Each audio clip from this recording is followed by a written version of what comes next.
Perú se ubica en la costa occidental de Sudamérica.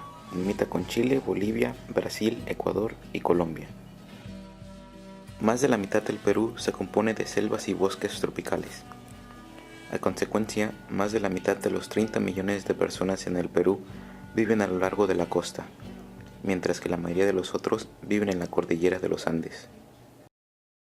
Los terremotos son un acontecimiento familiar en el Perú. De hecho, el Perú se encuentra en la fosa Perú-Chile, una de las fronteras tectónicas más activas del mundo. El peor terremoto ocurrió en mayo de 1970 en el norte del Perú. El terremoto de magnitud de 7.9 se tradujo en unas 70.000 muertes. El terremoto de Pisco 2007 fue uno de los mayores terremotos superficiales que ha tenido la región central del Perú en más de 250 años. Ocurrió el 15 de agosto de 2007 con una magnitud de 8.0. Su epicentro se localizó en alta mar, a unos 60 kilómetros al oeste de la ciudad de Pisco, para lo cual se denomina el terremoto, y 150 kilómetros al sur de la capital de Lima. Numerosas réplicas siguieron durante semanas después del sismo principal.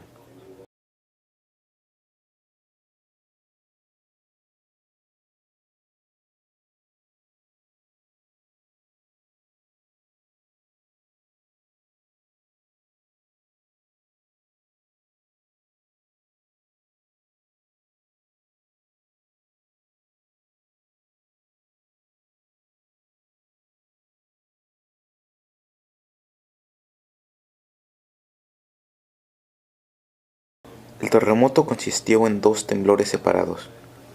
En esencia, estos se pueden considerar dos terremotos independientes, separados por unos 100 segundos y duración de unos 3 minutos. Por lo tanto, la característica más notable de este terremoto fue la larga duración de los temblores. De sur a norte, claro, así. Pero el siguiente que ya comenzó ya fue hacia todo sentido. todo sentido. Muy fuerte. Demasiado, saltaba. Sí, seguía así temblando todavía. Todavía seguía temblando. Todavía.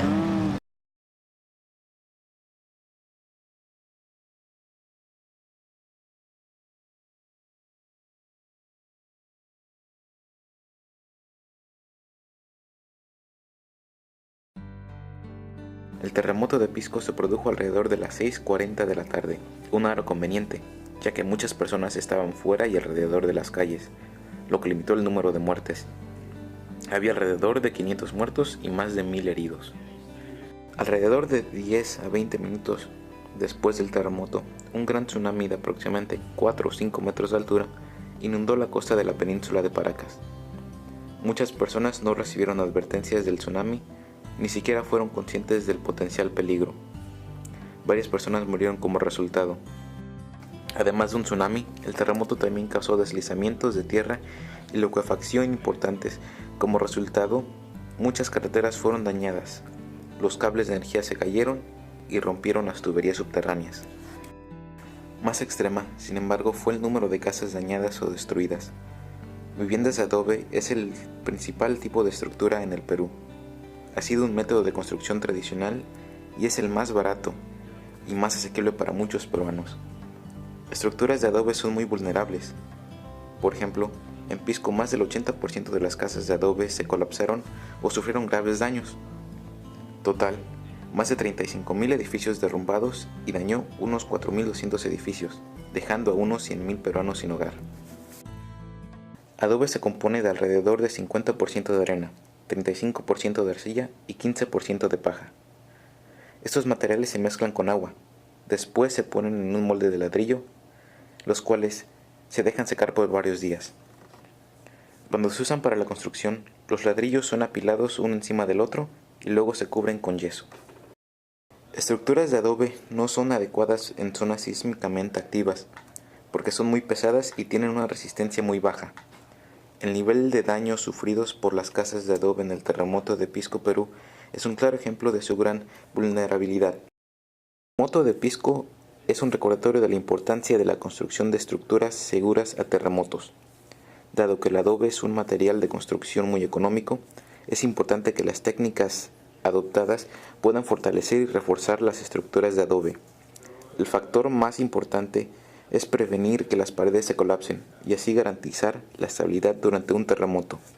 Un método nuevo, fácil y asequible, descubierto por el ingeniero peruano Marcial Blondet, es el refuerzo de los muros con una malla de plástico industrial que evitará el colapso de las paredes en un terremoto.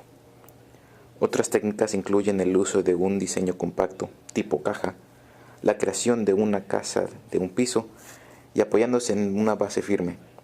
Además, la calidad de la mano de obra es fundamental en la construcción exitosa de estructuras de adobe resistentes a los terremotos. Las casas de adobe son apropiadamente construidas y reforzadas, el número de víctimas y los daños de un terremoto puede reducirse significativamente. Por lo tanto, es importante que las estructuras de adobe en zonas sísmicas se hagan altamente resistentes a los terremotos.